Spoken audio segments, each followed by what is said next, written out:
അത് ഉത്തരം പറയുന്നതിന് മുൻപ് ആദ്യം തന്നെ ഈ ഒരു പ്രതിസന്ധി ഘട്ടത്തിലൂടെ ഞാനും എൻ്റെ കുടുംബവും പോകുന്നത്. സാധാരണ നിങ്ങൾക്കൊക്കെ ഊഹിക്കാം, നിങ്ങളുടെയൊക്കെ വീട്ടിൽ പെങ്ങന്മാരോ അല്ലെങ്കിൽ അമ്മയോ ഇല്ലാത്തവരില്ല, സ്ത്രീകളില്ലാത്തവരില്ല. സ്വാഭാവികമായിട്ടും 4 പെൺമക്കളെ വളർത്തിക്കൊണ്ടിരുന്നത് അത്ര എളുപ്പമല്ല. പക്ഷെ എനിക്കത് ബുദ്ധിമുട്ടായിട്ടാണ് തോന്നുന്നത്. ഞാൻ എൻ്റെ മക്കളെ വളരെ സന്തോഷത്തോടെ വളർത്തിയൊരാളാണ്. അതിലൊരു മകൾ ഗർഭിണിയായിട്ടിരിക്കുന്നു. ആ കുട്ടിയുടെ സ്ഥാപനത്തിലാണ് ഇത് നടക്കുന്നത്. ഇത്രയും വിഷയങ്ങൾ നടക്കുമ്പോൾ ഞങ്ങൾ ആദ്യം ഒരു കേസ് കൊടുക്കുകയാണ് എൻ്റെ മകളുടെ സ്ഥാപനത്തിലെ സാമ്പത്തിക തട്ടിപ്പുമായിട്ട് ബന്ധപ്പെട്ട്. ആ കേസ് കൊടുത്തതിന് ശേഷം അവർ കൊടുത്ത കൗണ്ടർ കേസിന്റെ പേരിലാണ് ഞങ്ങൾക്കെതിരെ അന്വേഷണം നടത്തി ഈ പറഞ്ഞിരിക്കുന്ന വകുപ്പുകളൊക്കെ ഇട്ട് കേസ് ചാർജ് ചെയ്തിരിക്കുന്നത്. ഈ ഒരു പ്രതിസന്ധി ഘട്ടത്തിൽ ആദ്യത്തെ 2 മണിക്കൂർ കേൾക്കുന്നവർക്കൊക്കെ തോന്നി ഞങ്ങൾ ആരെയോ തട്ടിക്കൊണ്ടുപോയി എന്നൊക്കെയാണ്. പക്ഷെ അതിനുശേഷം മാധ്യമങ്ങൾ അത് കൃത്യമായി റിപ്പോർട്ട് ചെയ്തതുകൊണ്ട് ഞങ്ങൾ നിരപരാധികളാണ്, ഞങ്ങളുടെ ഭാഗത്ത് ന്യായമാണെന്നും പൊതുജനങ്ങൾക്ക്, കേരളത്തിലെ സർവ്വ മലയാളികൾക്ക് ഈ ഒരു അറിവ് കൊടുത്ത പത്രമാധ്യമ മീഡിയ സോഷ്യൽ മീഡിയ മേഖലകളിലെ എല്ലാ സഹോദരി സഹോദരങ്ങൾക്കും ആദ്യം തന്നെ എൻ്റെ കുടുംബത്തിൻ്റെയും അഗാധമായ നന്ദി രേഖപ്പെടുത്തുക, അകമഴിഞ്ഞ നന്ദി രേഖപ്പെടുത്തുകയാണ്. നന്ദി. 2 കേസ്. ഇപ്പോൾ ഈ കേസിനെ പറ്റി എനിക്കൊന്നും പറയാൻ കഴിയാത്തതെന്ന് വെച്ച് കഴിഞ്ഞാൽ, ഞാനൊരു കേസ് കൊടുത്തിരിക്കുന്നു. എൻ്റെ മകളുടെ സ്ഥാപനത്തിൽ ഇത്ര രൂപ തട്ടിച്ചു കൊണ്ടുവരിക്കുന്നു, എൻ്റെ തെളിവ് സഹിതം കൊടുത്തിരിക്കുന്നു. ഇതിനകത്ത് ഇന്നത്തെ കാലത്ത് വളരെ എളുപ്പമെന്ന് വെച്ച് കഴിഞ്ഞാൽ, പോലീസിനെ ഞാൻ ഒന്നും പഠിപ്പിക്കേണ്ടതല്ല, പോലീസുകാർക്ക് എല്ലാം അറിയാം. കാരണം നമ്മുടെ കേരള പോലീസ് വെച്ചാൽ വളരെ മിടുക്കരായ പോലീസുകാരാണ്. അവർ ഈ കുട്ടിയുടെ സ്റ്റേറ്റ്മെന്റ് മാത്രം ഒന്ന് ചെക്ക് ചെയ്താൽ, ഈ 3 കുട്ടികളുടെ സ്റ്റേറ്റ്മെന്റ് അന്വേഷിച്ചാൽ അങ്ങോട്ട് പൈസ പോയിട്ടുണ്ടോ, അവർ എടുത്തിട്ടുണ്ടോ, ഇത് തെളിയിക്കാവുന്നേ ഉള്ളൂ. അതുകൊണ്ട് ആ കാര്യത്തിൽ ഞങ്ങൾക്ക് സംശയമില്ല. അത് പോലീസ് അന്വേഷിക്കും, കണ്ടെത്തുന്നുള്ളതിൽ പൂർണ്ണ വിശ്വാസമുണ്ട്. പിന്നെ ഞങ്ങൾക്കെതിരെ വെച്ചിരിക്കുന്ന കേസുകളുടെ വകുപ്പുകളെ പറ്റി പറഞ്ഞു. അത് നിങ്ങൾക്ക് ഈ വിവരം ആദ്യം തന്നത് പോലീസ് സ്റ്റേഷനിൽ നിന്നാണ്. നിങ്ങൾ തന്നെ അവരോട് ചോദിക്കുക, ഈ പറഞ്ഞ ആരോപണങ്ങൾ വെച്ച് ഇങ്ങനെ എഫ്ഐആർ ഇട്ടിരിക്കുന്നു, അവർക്ക് തെളിവുണ്ടാവണം. അങ്ങനെ തെളിവുണ്ടെങ്കിൽ അവരെ തെളിവ് ഇവിടെ കാണിക്കണം. കാരണം ഇന്നലെയും മുമ്പത്തെ ദിവസമായിട്ട് ഇരുഭാഗത്തുനിന്നും ഞങ്ങളുടേതായ തെളിവുകൾ മുഴുവൻ കാണിക്കുന്നു. അവരും എന്തൊക്കെയോ പറയുന്നുണ്ട്, പക്ഷെ അവർ പറയുന്നേ ഉള്ളൂ, തെളിവില്ല. ഈ എഫ്ഐആർ ഇങ്ങനെ ഇടണമെങ്കിൽ പോലീസുകാർക്ക് എന്തെങ്കിലും കാണുമല്ലോ. അത് ദയവ് ചെയ്ത് പോലീസുമായിട്ട് ക്ലിയർ ചെയ്ത് എനിക്കും അതൊന്ന് അറിയാൻ കഴിഞ്ഞാൽ നന്നായിരുന്നു.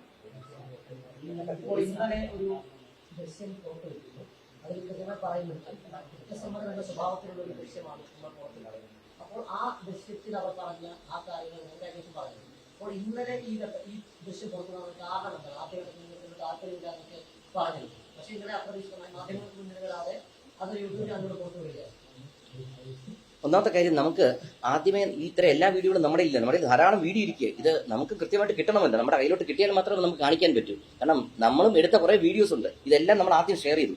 പിന്നീടാണ് ഇവർ വന്ന് നമുക്കെതിരെ ഇല്ലാത്ത ആരോപണങ്ങൾ മുഴുവൻ പറയുമ്പോഴത്തേക്ക്, ആ ആരോപണങ്ങൾ അവർ തന്നെ ഇന്നലെ ഒരു വീഡിയോ ഇട്ടിട്ടുണ്ട്. ആ വീഡിയോക്കകത്ത് നിങ്ങൾക്ക് ക്ലിയർ ആണ്. അവർ 3 പേരും സംസാരിക്കുന്നത് എൻ്റെ മകളുമായിട്ട്. അവരെന്തിനാണ് ആ വീഡിയോ ഇറക്കിയെന്ന് പിടികിട്ടുന്നില്ല. സർവ്വ കുറ്റസമ്മതം നടത്തി അവർ പണം എടുത്തിരിക്കുന്നു അവർ തന്നെ പറയുന്ന വീഡിയോ അവരിറക്കിയിരിക്കുന്നു. അതിൽ കൂടെ വേറെ തെളിവൊന്നും വേണ്ട. നിങ്ങൾ നോക്കിയാൽ നിങ്ങളെല്ലാവരും കണ്ടു കാണും. എനിക്ക് ഇന്നലെ രാത്രി തന്നെ വളരെയധികം വ്യൂസ് വന്നിരിക്കുന്ന വീഡിയോ, അവർ റിലീസ് ചെയ്ത വീഡിയോ. എന്തോ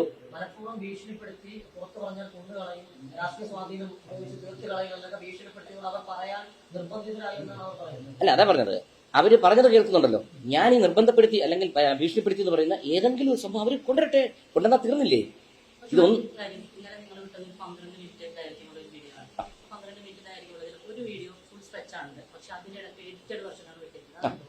അതറിയില്ല ഏത് വീഡിയോയിലാണ്. ഞാൻ ഇതൊന്നും കണ്ടിട്ടില്ല. കാരണം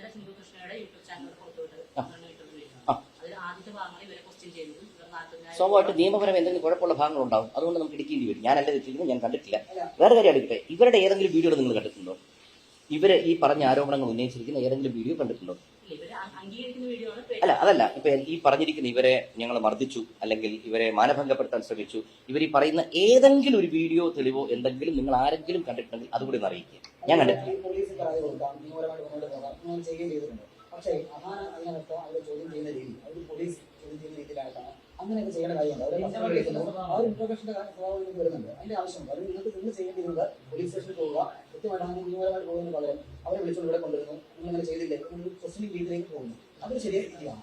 ഇതിനകത്ത് ശരിയും തെറ്റും നിങ്ങൾക്ക് സൈഡിൽ ഇങ്ങനെ ചോദിക്കാം. പക്ഷേ അതിന് ഉത്തരം ഞാൻ തരാം. ലക്ഷക്കണക്കിന് രൂപ ബാങ്കിൽ നിന്ന് ലോൺ എടുത്ത് ഒരു ചെറിയ പെൺകുട്ടി ഒരു ബിസിനസ് തുടങ്ങി കുറച്ചു പേർക്ക് ജോലിയും കൊടുത്ത് നമ്മൾ മുന്നോട്ട് പോകുമ്പോൾ ഈ പണം തട്ടിക്കൊണ്ട് പോകുമ്പോഴുള്ള വേദന ഈ ബിസിനസ് ചെയ്തവർക്ക് മാത്രമേ ബുദ്ധിമുട്ട് വരൂ. കാരണം നമ്മുടെ കയ്യിൽ നിന്നൊരു 10,000 രൂപ പോയാൽ എൻ്റെ തൊഴിലാളികളാണ് എടുത്തിരിക്കുന്നത്. തൊഴിലാളി ആദ്യം എനിക്ക് ചോദിക്കണമല്ലോ. ചോദിക്കാതെ നമുക്ക് പറ്റത്തില്ല. പിന്നെ ചോദിക്കുന്ന രീതികൾ, നമ്മൾ പലരും പല തരത്തിൽ ജനിച്ചു വളർന്നു, പല സാഹചര്യത്തിൽ വളർന്നു വരാം. നമ്മൾ ഓരോരുത്തരും ഓരോ രീതിയിൽ ചോദിക്കും.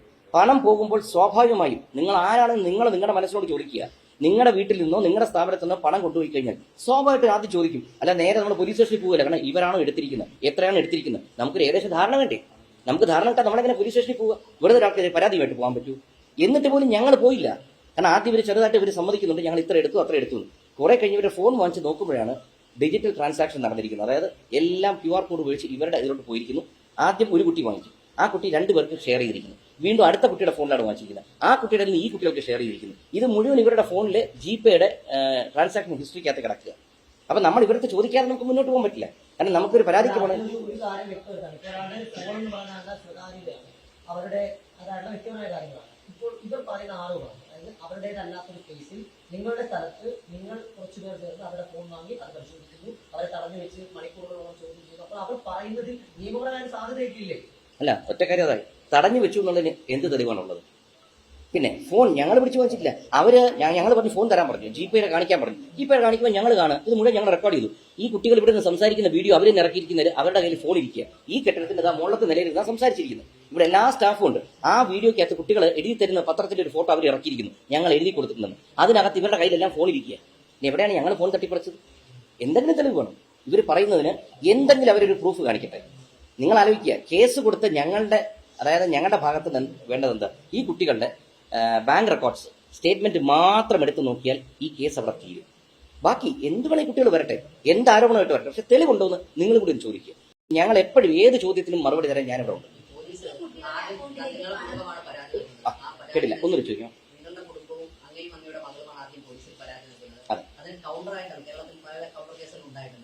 കൗണ്ടർ കേസ് കൊടുത്ത ആ പെൺകുട്ടികളുടെ പരാതിയിലാണ് ഗുരുതരമായ കുറ്റങ്ങൾ ചുമത്തിയാണ് അങ്ങേക്കെതിരെ കേസ് എടുത്തിരിക്കുന്നത്. ജാമ്യമില്ലാ വകുപ്പ് ചുമത്തിയാണ് കേസ് എടുക്കുന്നത്. അത് പോലീസ് തിടുക്കപ്പെട്ട് അന്ന് കൊടുത്ത പരാതി മുഖവിലേക്ക് എടുക്കാതെ കൗണ്ടർ കേസിന് കൂടുതൽ പ്രാധാന്യം കൊടുത്തു വെച്ച് തോന്നുന്നുണ്ടോ? പോലീസ് അങ്ങനെ തിടുക്കപ്പെട്ടാണ് അത്തരത്തിൽ കാര്യങ്ങൾ ചെയ്തതെന്ന് തോന്നുന്നുണ്ടോ? തീർച്ചയായിട്ടും നിങ്ങൾക്ക് തോന്നുന്ന അതേ കൺസെപ്റ്റ് നമുക്കും തോന്നുകയാണ്. കാരണം വെച്ച് കഴിഞ്ഞാൽ ഞാൻ എല്ലാ ഇന്റർവ്യൂവിലും ഞാൻ പറയാറുള്ള സംഭവം, എൻ്റെ അച്ഛനൊക്കെ യൂണിഫോം ഇട്ടിരുന്നവരാണ്. ഞാൻ എന്നും യൂണിഫോം ഇടുന്നവരെ നമ്മൾ റെസ്പെക്ട് ചെയ്യാൻ മക്കളോട് പറഞ്ഞു കൊടുക്കും. അപ്പോൾ അങ്ങനത്തെ ഉത്തരവാദിത്തപ്പെട്ട ചുമതലയിലിരിക്കുന്ന ഒരു ഉദ്യോഗസ്ഥൻ എപ്പോഴും അൺബയസ്ഡ് ആയിരിക്കണം. ആര് തെറ്റ് ചെയ്തോട്ടെ. ഇപ്പം നമ്മളും എന്താണ് പറയുന്നത്, നമുക്ക് അനുകൂലമായൊരു തീരുമാനം വേണമെന്നോ നടപടി വേണമെന്നോ അല്ല, നിഷ്പക്ഷമായൊരു അന്വേഷണം നടത്തുക. ആ നിഷ്പക്ഷത ഇതിനകത്ത് എവിടെയോ മിസ്സിംഗ് ആയിട്ട് നമുക്ക് തോന്നുന്നു.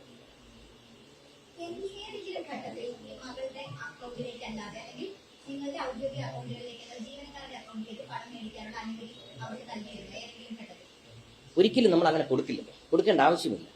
പിന്നെ ഈ കുട്ടികളും എൻ്റെ മോളുമായിട്ട് വളരെ സൗഹൃദത്തിലാണ്. അത് ഈ കുട്ടികളുടെ ഏതെങ്കിലും ചടങ്ങുകളുടെ വീഡിയോ നിങ്ങൾ നോക്കുമ്പോൾ കാണാം, എല്ലാത്തിലും ഈ കുട്ടികൾ പങ്കെടുത്തിട്ടുണ്ട്. എല്ലാത്തിലും വളരെ അടുപ്പത്തിൽ കെട്ടിപ്പിടിച്ച് നിൽക്കുന്നതും ഭക്ഷണം കഴിക്കുന്നതും കുറേ വീഡിയോകളാണ്. അപ്പോൾ ചോദ്യം എന്തായിരുന്നു ജിസ്ന? അനുവാദം കൊടുത്തിട്ടുണ്ട്. നമ്മൾ ഒരിക്കലും QR കോഡ് കമ്പനിയിൽ ഇരിക്കുമ്പോൾ എന്തിനും ഇവരുടെ QR കോഡിൽ വാങ്ങിക്കാൻ അനുവാദം കൊടുക്കണ്ടേ? പിന്നെ ഇവർ ഈ പറഞ്ഞ എന്തോ ഒരു ടാക്സ് ഇഷ്യൂവിനെ പറ്റിയൊക്കെ കഴിഞ്ഞ് സംസാരിക്കുന്നുണ്ടായിരുന്നു. ഒറ്റ കാര്യം ഞാൻ പറയാം, നമ്മൾ കൃത്യമായി ടാക്സ് അടയ്ക്കുന്നവരെ, അതിപ്പോൾ നമ്മൾ ഈ കേസ് വരുമ്പോൾ ബോധിപ്പിക്കണമല്ലോ, നമ്മുടെ എല്ലാ റെക്കോർഡ്സ് ഇരിക്കുക. ടാക്സ് അടയ്ക്കാൻ വേണ്ടി അല്ല എന്തെന്നോ തട്ടിപ്പടത്താൻ വേണ്ടി ഡെയിലി ഞങ്ങളുടെ QR കോഡ് വഴി പണം വാങ്ങിയിട്ട് അന്നന്ന് വൈകുന്നേരം DA കൊണ്ട് ക്യാഷ് ആയിട്ട് കൊടുക്കുന്നു. അങ്ങനെ പൈസ ഇവർ വാങ്ങിച്ചിട്ടുണ്ടെങ്കിൽ ഇവരുടെ QR കോഡിലുണ്ട്, ഇവർ സമ്മതിച്ചിരിക്കുന്നു പണം വാങ്ങിയതായിട്ട്. എന്നാൽ പണം കൊടുക്കണമെങ്കിൽ എവിടെന്നെങ്കിലും ഇവർ വിഡ്രോ ചെയ്യണമല്ലോ. വിഡ്രോ ചെയ്താൽ ഇവരുടെ സ്റ്റേറ്റ്മെന്റിൽ വരുമല്ലോ. അപ്പോൾ ഇവർ കൊടുക്കണ ഡെയിലി അല്ലെങ്കിൽ ആഴ്ചയിൽ അല്ലെങ്കിൽ മാസത്തിൽ വിഡ്രോ ചെയ്തേ പറ്റും.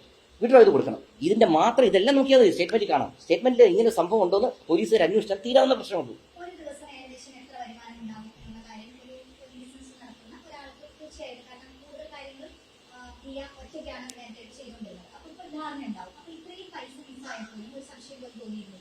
പലപ്പോഴും തോന്നിയില്ല. കാരണം വെച്ച് കഴിഞ്ഞാൽ ഇവിടെ ഈ സുഖമില്ലാതെ ആശുപത്രിയിലാവുന്ന ഘട്ടത്തിൽ നിന്നാണ് ഈ പ്രഗ്നൻസിയുടെ ഇഷ്യൂ വന്നപ്പോഴാണ് ഈ പ്രോബ്ലം ആരംഭിച്ചത്. അപ്പോൾ എന്നും ഒരു ആഴ്ചയിൽ എന്നും ചോദിക്കും, ചേച്ചി ഇന്ന് ആരും വന്നില്ല ചേച്ചി, കസ്റ്റമേഴ്സിന്റെ മറ്റാണ് മറിച്ചാണ്. അപ്പോൾ ഏതൊക്കെയോ സമയത്ത് ഇവിടെ ഇതിട്ട് നോക്കി, എന്താ പറയുക, ഈ CCTV. അപ്പോൾ കസ്റ്റമേഴ്സ് വന്നു പോലും, ഇല്ല ചേച്ചി അവർ വാങ്ങിച്ചില്ല ചേച്ചി, ഇങ്ങനെ പറഞ്ഞു പോയിക്കൊണ്ടിരുന്നു. അപ്പോൾ ഇവരുടെ ഓൺലൈൻ ബിസിനസ് നടന്നുകൊണ്ടിരിക്കുന്നുണ്ടും വരുമാനം വരുന്നത് കൊണ്ടും ഇതിൽ വലിയതായിട്ട് ശ്രദ്ധിക്കുന്നില്ല.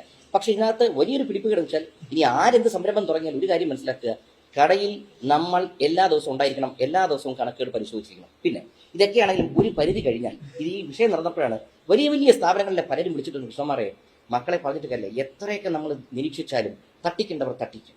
അതങ്ങനെയാണ്. പണം പോയവർ ഇന്നലെ എത്രയോ പേരാണ് ഞങ്ങളെ ബന്ധപ്പെട്ടിരിക്കുന്നത് അറിയോ, ഇതിന് ഇങ്ങനെ ചെയ്യണം, ഇത് ഈ നിയമം വഴിയാണ് പോകേണ്ടത്, ഇന്നതാണ് ഇന്നത്തെ വകുപ്പ്. കാരണം ഞങ്ങളെന്ന് വെച്ചാൽ വലിയ ബിസിനസ്സുകാരല്ല. ഞാൻ കച്ചവടം ചെയ്തിട്ടില്ല. എൻ്റെ മകൾ ആദ്യത്തെ ഒരു ലൈഫിൽ ആദ്യമായിട്ട് ഒരാൾ ബിസിനസ് തുടങ്ങുക, അവൾ ലോൺ എടുത്ത് ബിസിനസ് തുടങ്ങുന്നു. ഈ ബിസിനസ് തുടങ്ങി ആദ്യമെല്ലാം നിങ്ങൾ നോക്കി എത്ര കൃത്യമായിട്ട് പോയി. ഈ കല്യാണം കഴിഞ്ഞ് ഗർഭിണിയായ ഈ സുഖമില്ലാത്ത സ്പേസിൽ മാത്രമാണ് നടക്കുന്നത്. അപ്പോൾ കൂടെ നിന്നവരെ പറ്റി നമ്മൾ എങ്ങനെ സംശയിക്കും? അവർക്ക് പറയുകയാണ് ആ കണക്ക് നോക്കണം, ഈ കണക്ക് നോക്കണം, എല്ലാം പറഞ്ഞ വരി ഇവർ ചെയ്യുകയാണ് എന്ന് നമ്മൾ വിശ്വസിച്ചു. പക്ഷെ പണം പോയി. ഈ മെയ് മാസത്തിൽ വളരെ വേരിയേഷൻ ഉണ്ടെന്ന് ഓഡിറ്റർ പറഞ്ഞു, ഇല്ല ഇവിടെ സ്റ്റോക്ക് മിസ്സിംഗ് ആണ്, അതനുസരിച്ച് പണം വന്നിട്ടില്ല. അവിടെ നിന്നാണ് നമ്മൾ ചെക്ക് ചെയ്യാൻ തുടങ്ങുന്നതും ഇവരോട് ചോദിക്കുമ്പോഴാണ് ആദ്യം പറഞ്ഞ് കുറച്ച് പൈസ എടുത്തു, കുറച്ച് കഴിയുമ്പോൾ കണക്ക് വലുതായി, ഫോൺ വാങ്ങിച്ച് നോക്കിയപ്പോഴാണ് ഇതിനകത്ത് വ്യാപ്തി മനസ്സിലാക്കുന്നത്. അതിനുശേഷമാണ് ഈ ത്രട്ടനിങ് വന്നപ്പോൾ നമ്മൾ പരാതിക്ക് പോയി. അല്ലെങ്കിൽ ഞാൻ 4 പെമ്പിളരെ വളർത്തുന്ന ബുദ്ധിമുട്ട് തന്നെയാണ്. ആ വളർത്തിയ പോലെ ഇവരുടെ മാതാപിതാക്കളും ഇവരെ വളർത്താൻ ബുദ്ധിമുട്ടി കാണും. അതുകൊണ്ടാണ് ഇവർക്കെതിരെ ഇവർ പറയുന്ന ചാറ്റുണ്ട്, ഞങ്ങളെപ്പറ്റി പുറത്ത് പറയരുത്, പുറത്ത് പറഞ്ഞ ആത്മഹത്യയല്ല, വേറെ മാർഗ്ഗമില്ല. ആത്മഹത്യ എന്നൊരു വാക്ക് സ്ഥിരം പലയിടത്തും ഉപയോഗിച്ചിട്ടുണ്ട്. അത് കണ്ടിട്ടല്ല, എന്തായാലും നമ്മൾ എന്തെങ്കിലും ഒത്തുതീർപ്പാക്കി അവർ തരാൻ വരുന്നത് തരട്ടെ, അവിടെ വെച്ച് അവസാനിപ്പിക്കാം എന്ന് തീരുമാനമെടുത്തത് ഞാനാണ്. അത് ചിലപ്പോൾ എന്റെ പോരായ്മയായിരിക്കും. ആ ദൃശ്യത്തിൽ അല്ലെങ്കിൽ ഒരു ഫോട്ടോ പുറത്ത് വന്നത് ഇതൊരു വെള്ള പേപ്പറിൽ എനിക്ക് ഒപ്പിടുന്നത് അന്നേ ദിവസം തന്നെയാണ് 8,83,000 രൂപ നിങ്ങൾക്ക് കൈമാറുന്നത്. ആ സംഭവം എന്താണ്, എങ്ങനെയാണ് ആ പണം അവർ തരാൻ തയ്യാറാകുന്നതും അതിന് അവർ പറഞ്ഞൊരു കാരണം അവരുടെ ദൃശ്യങ്ങൾ, CCTV ദൃശ്യങ്ങൾ, അവർ പണം വാങ്ങുന്ന ദൃശ്യങ്ങൾ അടക്കം പുറത്തു വിടുമെന്നും അവരെ അപമാനിക്കുമെന്നും യൂട്യൂബിൽ ട്രെൻഡിംഗ് ആക്കി നിർത്തുമെന്നും ഭീഷണിപ്പെടുത്തി അവരുടെ ഭാഗം വിലക്കുമെന്ന ഭീഷണിയൊക്കെ കൊണ്ട് അവർ തരേണ്ടി വന്നതാണ്, നിർബന്ധിതരായതാണെന്നാണ് അവർ പറയുന്നത്. ആ ഒരു സമയം എന്താണ് സംഭവിച്ചത്, പണം വാങ്ങുന്നതും ആ വെള്ള പേപ്പറിൽ എഴുതി ഒപ്പിടുന്നതായിട്ട്? അതായത് ഇവർ രാവിലെ വീട്ടിൽ വരുമ്പോഴത്തേക്ക് ഏകദേശം ഒരു 2-3 ലക്ഷം രൂപയായിട്ടാണ് ഇവർ വരുന്നത്. അതിനുശേഷം ഈ ഫോൺ വാങ്ങിച്ച് നോക്കുമ്പോഴാണ് ഇതിന്റെ വ്യാപ്തി പിടികിട്ടുന്നത്. അപ്പോൾ ഞങ്ങൾ സ്വാഭാവികമായിട്ട് അവിടെ ആ ഒരു ആർക്കോൺ ബിൽഡേഴ്സിന്റെ ഓപ്പൺ ഏരിയയിൽ ഇരുന്നിരുന്നത്. അപ്പോൾ അവിടെ വെച്ച് എൻ്റെ മകളും ഭാര്യയും സംസാരിച്ചിരുന്നപ്പോഴാണ് ഈ വിഷയത്തിന്റെ ഡെപ്ത് പിടിയിട്ട് എന്നെ വിളിച്ചു. അങ്ങനെ ഞങ്ങൾ അവിടെ വരുന്നു. അപ്പോൾ അവിടുത്തെ അസോസിയേഷൻ ആൾക്കാരെ കൃഷ്ണമാർ ആൾ കൂടിക്കഴിഞ്ഞാൽ ഞങ്ങൾക്ക് ഒരു ബുദ്ധിമുട്ടാവും. അപ്പോൾ ഞങ്ങൾ നേരെ ഈ ഓഫീസിലേക്ക് വരുന്നു. ഈ ഓഫീസിൽ വന്ന് ഇവിടെ ഇരുന്ന് സംസാരിക്കുക. അപ്പോൾ ഇവർ കംപ്ലീറ്റ് കാര്യങ്ങളും സംസാരിച്ചു. ഞങ്ങൾ ഇങ്ങനെയൊക്കെ എടുക്കേണ്ടുന്ന സാഹചര്യം വന്നു. ഞങ്ങൾ പൈസ തരാം.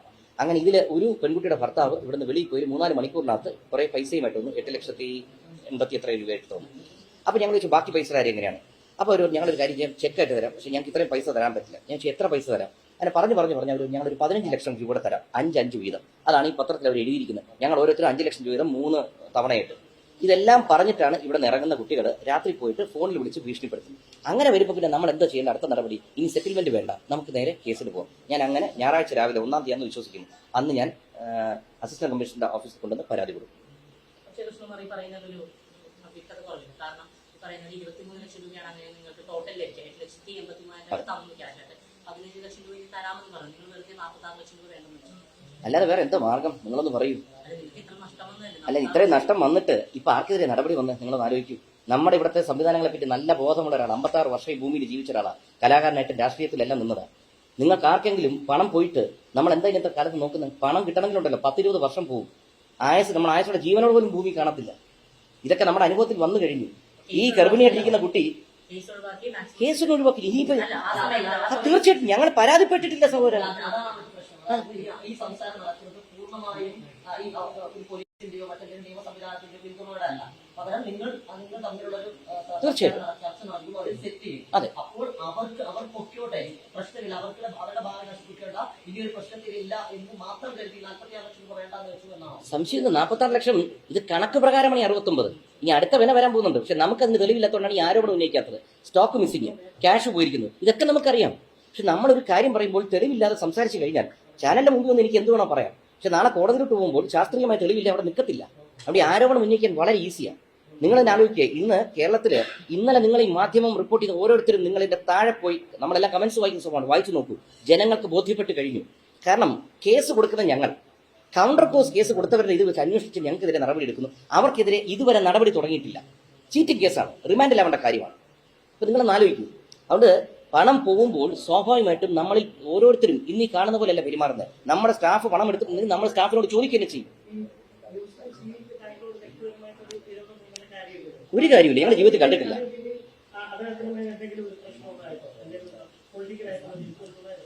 ഞാനിപ്പോ അതിലോട്ടൊന്നും ചിന്തിക്കുന്നില്ല. കാരണം എന്നറിയോ, നമ്മൾ ഇന്നത്തെ ദിവസം നല്ലപോലെ പെരുമാറും. ഒരു പ്രശ്നം വന്നാൽ ചിലപ്പോൾ ഞാൻ ഇതുപോലെ ആയിരിക്കില്ല പെരുമാറുന്നത്. അതുകൊണ്ട് ഈ പോലീസിൽ എന്ന് പറഞ്ഞാൽ അവർക്കൊക്കെ ഡ്യൂട്ടി എന്ന് വെച്ചാൽ ഇന്ന സമയം കൃത്യതയൊന്നുമില്ല. അവർ രാത്രി ഉറങ്ങാത്തവരായിരിക്കാം, പകൽ വെളുപ്പങ്ങൽ എണീറ്റ് വരുന്നവരായിരിക്കും.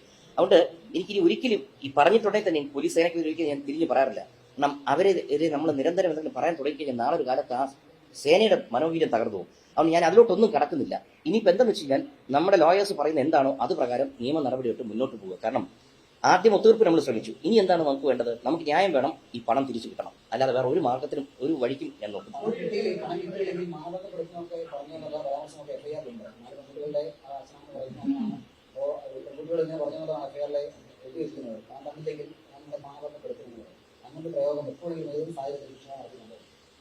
നിങ്ങളൊരു കാര്യം ആലോചിക്കുക.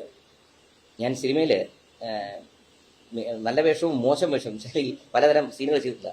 നിങ്ങൾ എവിടെയെങ്കിലും ഒന്ന് ആലോചിച്ച് നോക്കൂ. എന്നെ പറ്റി ഇവിടെ പല ആരോപണങ്ങളും ഈ അടുത്ത കാലത്തൊക്കെ വന്നല്ലോ. ഏതെങ്കിലും ഒരു സ്ത്രീ എനിക്കെതിരെ എവിടെയെങ്കിലും അവരെ വാക്കില്ലാതെ നോക്കുകയോ അവരോട് വാക്കില്ലാതെ സംസാരിക്കുകയോ തൊടുകയോ ചെയ്യുന്ന എവിടെയെങ്കിലും ഒരു പരാതി വന്നാൽ നിങ്ങൾക്ക് പറയാമോ? ഈ 56 വർഷത്തിൽ ഞാൻ പറഞ്ഞു, ഞാൻ വലിയ സൂപ്പർ സ്റ്റാർ ഒന്നും അല്ല. പല സെറ്റുകളും വെറുതെ ഇരിപ്പാ, പല ദിവസങ്ങളും ഷൂട്ടിംഗ് ഇല്ലാത്ത ആ ദിവസങ്ങളിൽ പോലും എനിക്കെതിരെ എന്തെങ്കിലും നിങ്ങൾ പറയൂ. അതുകൊണ്ട് ഈ ആരോപണങ്ങളും FIR ഒക്കെ ക്വാഷ് ചെയ്യാൻ നമുക്ക് ഇവിടെ കോടതികളുണ്ട്, നമുക്കത് മുന്നോട്ട് പോകാൻ പറ്റും. തെളിവില്ലാത്ത കാര്യങ്ങൾ ഞാൻ പറഞ്ഞല്ലോ, ഇന്ന് തിരിച്ചറിവുള്ള സമൂഹത്തിൽ തിരിച്ചറിവുള്ളവർക്കെതിരെ എന്തും ആരോപിക്കാം. ഒന്നാമത്തെ വിഷയം എടുത്തിരും സ്ത്രീ വിഷയം, അതില്ലെങ്കിൽ ജാതി പരാമർശം, ഇങ്ങനത്തെ കുറെ സാധനം എടുത്തിരും. പക്ഷെ ഇതെല്ലാം ജനങ്ങൾ തിരിച്ചറിഞ്ഞു. കാരണം പൊതുജനത്തിനും ബുദ്ധിയുള്ളവരല്ലാതെ ജനം മണ്ടന്മാരൊന്നും അല്ല. പ്രത്യേകിച്ച് നമ്മുടെ കേരളത്തിൽ നമുക്ക് പ്രൈമറി എഡ്യൂക്കേഷൻ ധാരാളം കിട്ടിയവരാ, എല്ലാവർക്കും മിനിമം വിദ്യാഭ്യാസം ഉള്ളവരാ. അതുകൊണ്ട് ഒരാഴ്ച 2 ആഴ്ച അല്ലെങ്കിൽ 10 തവണയ്ക്ക് ഇത്തരം കാര്യങ്ങൾ പറയാം. ഇതൊന്നും നിലനിൽക്കാൻ പോകുന്ന കഴമ്പില്ലാത്ത ആരോപണങ്ങളാണ്. ഈ ജാതീയമായ വിഷയത്തെ എന്ന നിലയ്ക്ക് താങ്കളുടെ രാഷ്ട്രീയമായി കൂടി ബാധിക്കുന്നതല്ലേ ഇത്തരം ആരോപണങ്ങൾ? അല്ല, നമുക്ക് ബാധിക്കാനുള്ളത് വരിക തന്നെ ചെയ്യും, നമുക്ക് തടയാൻ പറ്റില്ല. പക്ഷെ അതുകൊണ്ടാണ് ഞാൻ നിങ്ങളോട് നന്ദി പറയാൻ കാരണം വെച്ച് കഴിഞ്ഞാൽ, ഞാൻ തിരുവനന്തപുരം മണ്ഡലത്തിലാണ് ഇലക്ഷൻ നിന്നത്. നിങ്ങൾക്കറിയാം, തിരുവനന്തപുരം സെൻട്രൽ മണ്ഡലത്തിൽ അതിനകത്താണ് ഈ കടപ്പുറം മേഖല വരുന്നത്, പ്രത്യേകിച്ച് വലിയതുറയുള്ള കുട്ടികളാണ് ഇതിനകത്ത് എല്ലാവരും. ഈ ജാതീയതയും പ്രശ്നം ഉണ്ടെങ്കിൽ നമുക്കിന്ന് ഒരാളെ പരിചയപ്പെടുമ്പോൾ അയാളുടെ മതം എന്ത്, ജാതി എന്ന് വളരെ ഈസി ആയിട്ട് അറിയാം. എനിക്ക് അത് നോക്കിയിട്ട് സ്ഥാപനത്തിൽ ആളെ എടുത്താൽ പോരെ. ഇത് ഞാൻ ഇലക്ഷൻ എന്ന സ്ഥലത്തെയാണ്, നിങ്ങൾക്കറിയാം. ഞാൻ ഇലക്ഷൻ തോറ്റിട്ട് പോലും ആ മണ്ഡലത്തിൽ മിനി ഫിഷിംഗ് ഹാർബർ കൊണ്ടുവരാൻ വേണ്ടി കേന്ദ്രമന്ത്രി റുബാലെ വരെ ഇവിടെ കൊണ്ടുവന്നതാണ്. സാറിന് തോറ്റു കഴിഞ്ഞാൽ മണ്ഡലത്തിൽ നിന്ന് പറക്കും, പിന്നെ അങ്ങോട്ട് തിരിഞ്ഞു നോക്കത്തില്ല. ആ മണ്ഡലത്തിന് വേണ്ടി പ്രവർത്തിച്ചു. കാരണം നമ്മളെല്ലാം മത്സ്യം കഴിക്കുന്നവർ, നമ്മുടെയൊക്കെ വീട്ടിൽ പണ്ട് മീൻ കൊണ്ടുവരുന്ന ചേച്ചിമാരുണ്ടായിരുന്നു. ഇവരുമായിട്ട് നമുക്ക് വളരെ ബന്ധമാണ്, പ്രത്യേകിച്ച് നമ്മുടെ അമ്മമാർക്ക്. ഇവരൊക്കെ താമസിക്കുന്ന ഇവരൊക്കെ വീടുകൾ എനിക്കറിയാം. ആ ഏരിയയിൽ പോയിട്ടാണ് ഞാൻ വർക്ക് ചെയ്തത്. 5 പൈസ നേട്ടം ഉണ്ടായിട്ടില്ല, കയ്യിൽ നിന്ന് പൈസ മുടക്കിയിട്ട് ഞാൻ പ്രവർത്തിച്ചു. ആ മേഖലയിലുള്ള കുട്ടികളാണ്. അപ്പൊ എനിക്കിനകത്ത് അവരുടെ മതം നോക്കാൻ സ്വാഭാവികമായിട്ടും മത്സ്യത്തൊഴിലാളി കുടുംബങ്ങളിൽ ഭൂരിപക്ഷവും ക്രിസ്ത്യൻ മതത്തിൽ വിശ്വസിക്കുന്നവരാ. അതിനുള്ള കുട്ടികളാണ് ഇന്ന് നിൽക്കുന്നത്. എനിക്കെന്താ അങ്ങനെയുള്ളവരെ മാറ്റി നിർത്തി, ഇല്ല എന്റെ മതം എന്റെ ജാതി എന്ന് പറഞ്ഞ് വെക്കാമല്ലോ. ഇനിയിപ്പോ ഭയമാണ്. കാരണം വെച്ച് കഴിഞ്ഞാൽ നമ്മളൊരാളെ നിർത്തിക്കഴിഞ്ഞാൽ നാളെ ആരോപണം എന്തൊക്കെ വരുന്ന ആലോചിച്ചിട്ട് വേണമെങ്കിൽ സ്റ്റാഫുകളെ വെക്കാൻ പോലും അത്തരത്തിലുള്ള അവസ്ഥയിലോട്ട് നമ്മൾ പോവുകയാണ്. ഇത് കേരളത്തിൽ അങ്ങനെ മതസ്പർദ്ധയോ ജാതി സ്പർദ്ധയോ ഇല്ല. ഇത്തരം ക്രിമിനൽ പ്രവൃത്തിയിൽ നിൽക്കുന്നവർ പറഞ്ഞു പ്രചരിപ്പിക്കും. അതാണ് ഇവിടുത്തെ അപകടം. അത് നമ്മളിത് തിരുത്തേണ്ട സമയം കഴിഞ്ഞു. കാരണം ഒരു കള്ളത്തരം പിടിക്കപ്പെട്ടാൽ പിന്നെ പൊതുസമൂഹത്തിൽ ഒരാളെ നാറ്റിക്കാനായി ചെളിവാരി എറിയാനായിട്ട് എന്തൊക്കെ പ്രയോഗിക്കാമോ അതിലൊന്നാണ് ഈ സ്ത്രീ വിഷയം, 2 ജാതി പ്രശ്നം. ഇതൊന്നും ഇവിടെ ഇല്ല. എന്റെ മക്കൾ കഴിഞ്ഞ ദിവസം പറഞ്ഞ പോലെ ഞങ്ങളുടെ വീട്ടില് ആരേത് ജാതി എന്ന് അറിയാത്ത രീതിയിലാണ് കല്യാണം കഴിച്ചിരിക്കുന്നത്. ഇനി എന്റെ മക്കൾ കല്യാണം കഴിക്കാൻ വന്നവരൊക്കെ ഇനി മറ്റു മതത്തിൽ നിന്ന് പോലും വരുന്നുണ്ട്. അതുകൊണ്ട് ഈ ജാതി മതവും നമ്മൾ സംസാരിക്കാതിരിക്കുക. ഇത്തരം കേസുകൾ ആദ്യമേ നമ്മൾ കട്ട് ചെയ്ത് വിടുക. നമ്മൾ എടുക്കരുത് ഇത്തരം വാർത്തകൾ ദയവ് ചെയ്ത്.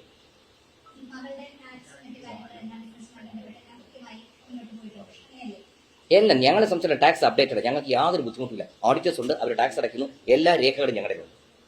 ഇതില് വിഷയം ഉണ്ടായതിനു ശേഷം എന്തൊക്കെ ഇടപെടാണ് പോലീസിന്റെ ഭാഗത്തുനിന്ന്? നമ്മളാണ് ആദ്യം പരാതി കൊടുത്തതെന്ന് പറയുന്നു.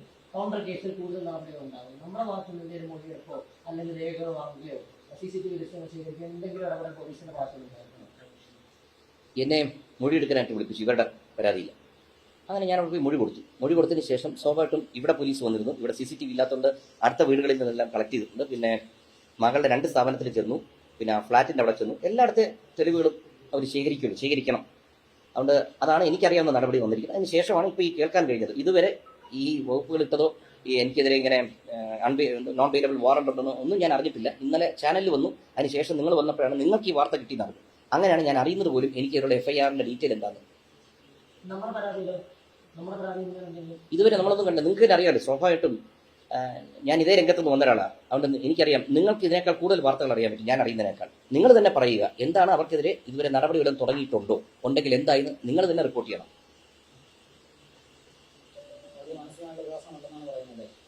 അല്ല, മാനസികമായിട്ട് പ്രയാസം വന്നാലും നമ്മുടെ മക്കളല്ല, നമ്മുടെ കുടുംബത്തിനെതിരെ ഇങ്ങനൊരു വരുമ്പോഴത്തേക്ക് എവിടെയും മാറി നിന്നിട്ടോ ഒളിച്ചോടിയിട്ടോ കാര്യമില്ല. നമ്മൾ അവരുടെ കൂടെ നിന്നില്ലെങ്കിൽ ഈ വിശ്വാസം തകർന്നു പോകും.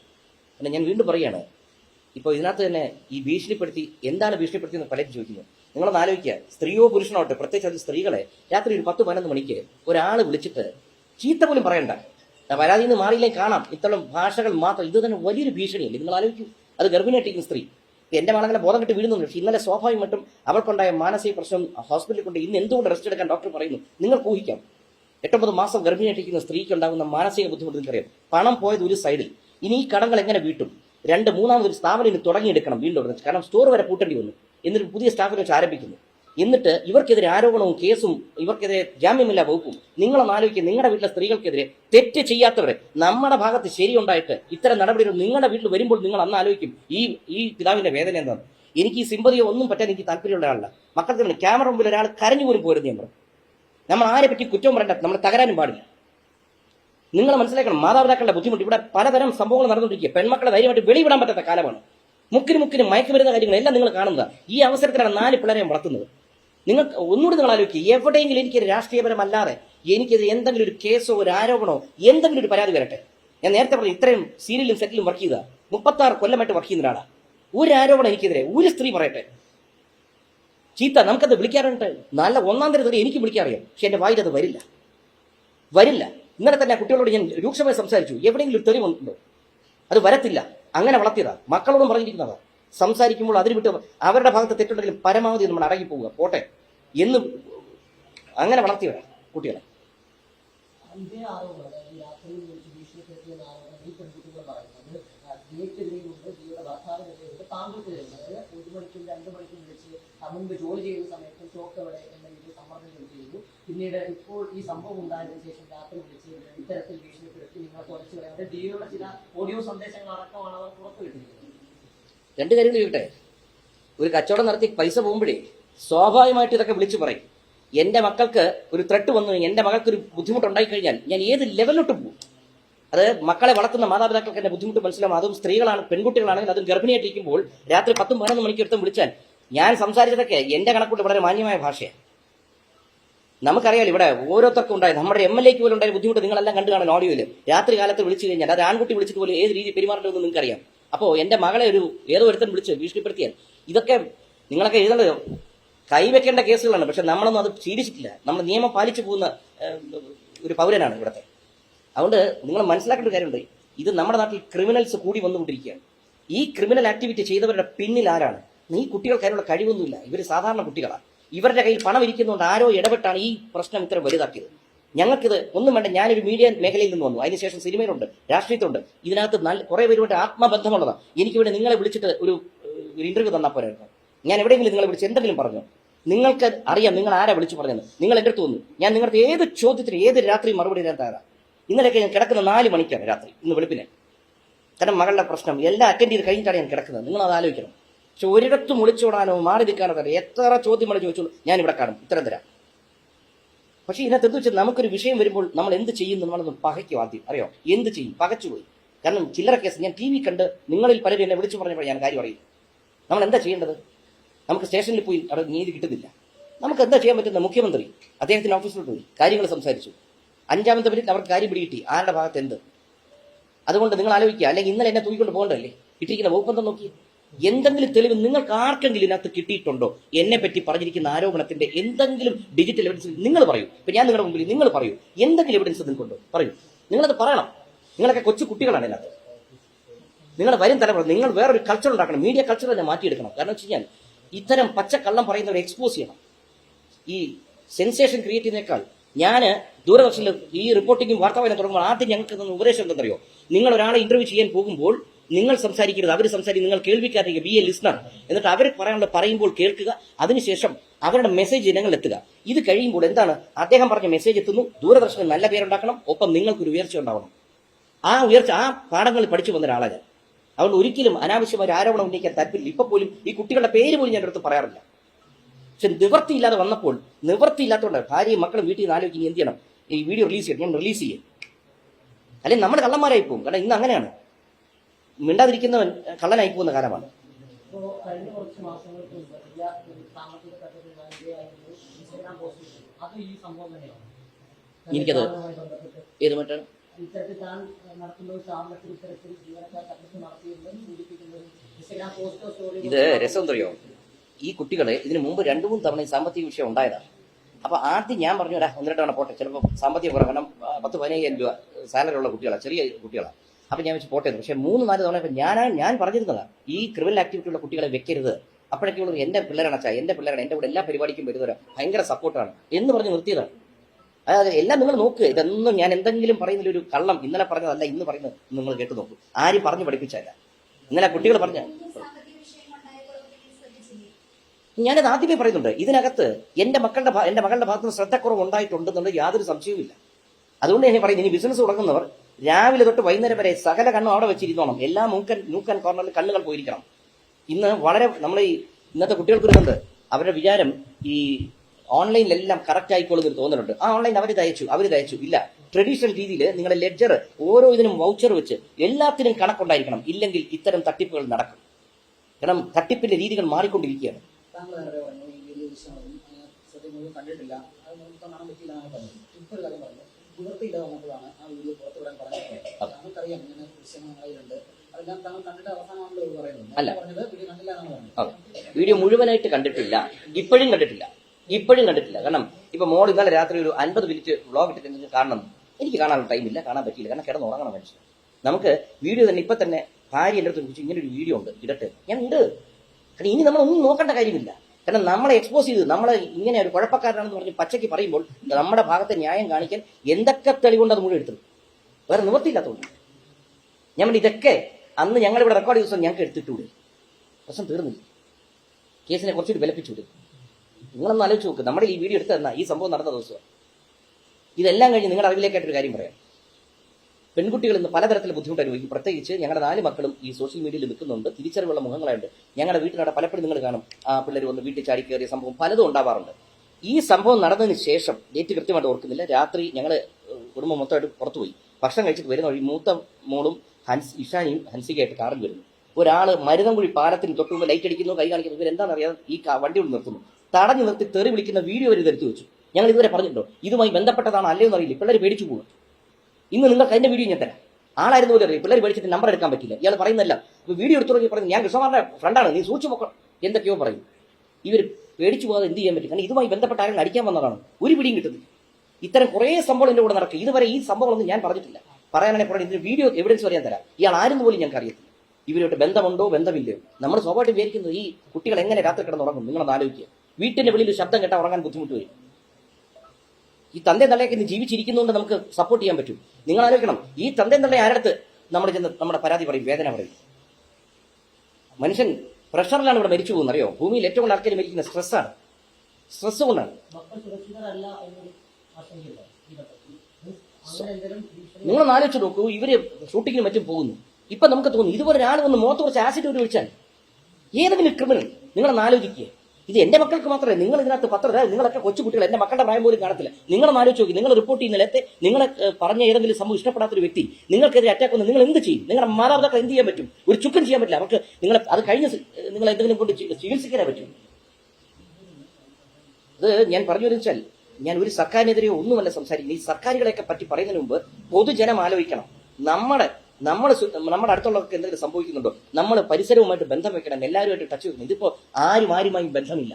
വല്ലാത്തൊരു അവസ്ഥയിലോട്ട് പോയിക്കൊണ്ടിരിക്കുന്നത്. ഇതിനകത്തിരിക്കുന്ന പെൺകുട്ടികൾ എടുത്ത് ഞാൻ പറഞ്ഞുതരാം. നിങ്ങൾ വർക്ക് ചെയ്യുന്ന മേഖലകളിലൊക്കെ ഒറ്റ കാര്യം ചെയ്യട്ടെ. നിങ്ങൾ ഇപ്പൊ ഈ പറഞ്ഞല്ലോ, ഇവിടെ ഇരിക്കുന്ന പെൺകുട്ടികൾക്ക് പോലും സുരക്ഷയുടെ കാരണം ആയിരുന്നല്ലോ നമ്മൾ തന്നെയാണ്. ഇവിടെ വന്ന പെൺകുട്ടികളെ ഈ ആരോപണം ഉന്നയിക്കുമ്പോൾ എന്റെ ആവശ്യം എന്തായിരുന്നു? ഈ കുട്ടികൾ ഭക്ഷണം വരെ വാങ്ങിച്ചു കൊടുക്കാൻ കാര്യം എന്റെ ഓഫീസിൽ വരുമ്പോൾ അവരെ പ്രതികളോ എന്തോ ആയിക്കോട്ടെ, ഞാൻ എന്റെ സംരക്ഷണയിലാണ്. അതുകൊണ്ട് ആ കുട്ടികളുടെ ഒരു നോട്ടത്തിൽ പോലും ഒരു പ്രശ്നം വരുന്നത് എനിക്ക് ഉറപ്പുണ്ട്. ഈ കേസ് മുന്നോട്ട് പോകട്ടെ. ഈ കുട്ടികൾക്ക് സമ്മതിക്കേണ്ടി വരും. കാരണം അവർ മനസ്സിൽ തൊട്ട് കഴിഞ്ഞാൽ അവർ പൊള്ളിപ്പോവും. എന്റെ ഭാഗത്തുനിന്ന് ഒരൊറ്റ നീക്കം ഈ കുട്ടികൾക്കെതിരെ ഉണ്ടായിട്ടില്ല. ഇപ്പൊ തന്നെ ഈ പെൺകുട്ടികൾ പറയും ഇവരുടെ സുരക്ഷ ആരാന്നറിയോ? കൂടെ വർക്ക് ചെയ്യുന്ന നിങ്ങൾ തന്നെ അല്ലെന്ന് പറയാൻ പറ്റുമോ? ഈ കുട്ടികൾക്ക് എന്തെങ്കിലും പറ്റി ആദ്യം ചോദിക്കുന്നത് നിങ്ങൾ തന്നെ. അതുകൊണ്ട് ഈ പെൺകുട്ടികൾ ഉന്നയിച്ച ആരോപണം മൊത്തം അവർക്കെതിരെ തിരിച്ച് പാമ്പായി വരും.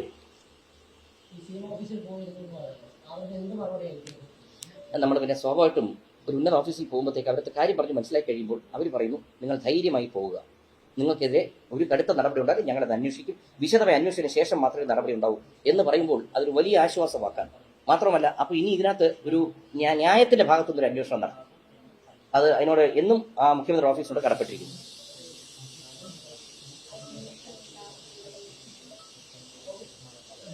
വളരെ സന്തോഷം, നന്ദി, താങ്ക് യു. നിങ്ങളൊക്കെ ഭക്ഷണം കഴിച്ചാണോ വെള്ളം കുടിക്കണോ ഒന്നും ചോദിച്ചില്ല. രാവിലെ ഞാനും അല്ലല്ല വീഡിയോ അല്ല, അവളെല്ലാം താങ്ങുന്ന ഒരാളാണ്. ഈ ഒരു സ്റ്റേജിൽ ചിലപ്പോൾ അവരും മെന്റലി നമുക്ക് അറിയത്തില്ല. ഒരു ഗർഭിണിയായി കഴിയുമ്പോഴത്തേക്ക് അല്ലെ അവൾ വളരെ ബോൾഡായിട്ടൊരു ആളാണ്. അവൾക്ക് അങ്ങനത്തെ പ്രോബ്ലം ഇല്ല. എന്തോ ഇതിപ്പോ പറഞ്ഞിട്ട് ഈ മാസം അവസാനം പറഞ്ഞിരിക്കുന്നു. ഇങ്ങനെയൊക്കെ വരുമ്പോൾ ചിലപ്പോൾ 10 ദിവസം മുമ്പേ ആവാം, ഒന്നും പറയാൻ പറ്റില്ല. പിന്നെ ഓക്കെ എന്ന് വെച്ചാലേ സ്വാഭാവികമായിട്ടും നമ്മുടെ BP കൂടും, അതിൽ തെറ്റല്ല. നമുക്ക് തന്നെ ഒരു വിഷയം വരുമ്പോൾ എനിക്ക് ഇപ്പൊ ഞാൻ സംസാരിച്ചിരിക്കുമ്പോൾ ഞാൻ നോർമലല്ല. നമുക്ക് നോർമലായിട്ട് ഇരിക്കാൻ പറ്റും, നോർമലായിട്ട് ബിഹേവ് ചെയ്യാനേ പറ്റത്തില്ല. സ്വാഭാവികമായിട്ടും നമ്മുടെ ഹാർട്ട് ബീറ്റ് മാറിക്കൊണ്ടിരിക്കും. കാരണം ഇതിനൊരു തീർപ്പുണ്ടാകുന്നത് വരെ. അപ്പോൾ നിങ്ങൾക്ക് തന്നെ നിങ്ങളൊക്കെ പലതരം റിസ്കി സംഭവങ്ങൾ ചെയ്യുമ്പോൾ ഒന്നും അറിയില്ല. കാരണം നമ്മളെ പ്രതിസ്ഥാനത്തല്ലേ വെച്ചിരിക്കുന്നത്, പ്രതി അറിയിക്കേണ്ട കാര്യമില്ലല്ലോ. പക്ഷേ എന്നും പോലീസിനോട് നമ്മൾ നേരെ തിരിച്ചാൽ പറയാം. കാരണം വെച്ച് കഴിഞ്ഞാൽ ഈ പോലീസ് സേനയൊക്കെ ഉള്ളതുകൊണ്ടാണ് നമ്മൾ സുരക്ഷിതമായിട്ട് ജീവിക്കുന്നത്. അതൊരു സത്യാവസ്ഥയാണ്. ചിലപ്പോൾ 1-2 പേര് അതുപോലും അന്നേരത്തെ മാനസികാവസ്ഥയിൽ പെരുമാറുന്നതായിരിക്കും. ചിലപ്പോൾ നമ്മുടെ ഒരു ദേഷ്യം ഉണ്ടാവില്ല, അന്നേരത്തെ അവസ്ഥയിൽ അവരങ്ങനെ പെരുമാറി, അത്രേ ഉള്ളൂ. അതെ, നമുക്ക് പിന്നെ ആരോടും ഒന്നും തോന്നാറില്ല ഇത് കഴിഞ്ഞാലും.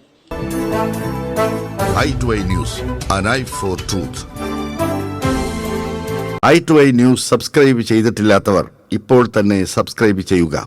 നോട്ടിഫിക്കേഷൻ ലഭിക്കുവാൻ ബെൽ ബട്ടണും അമർത്തുക.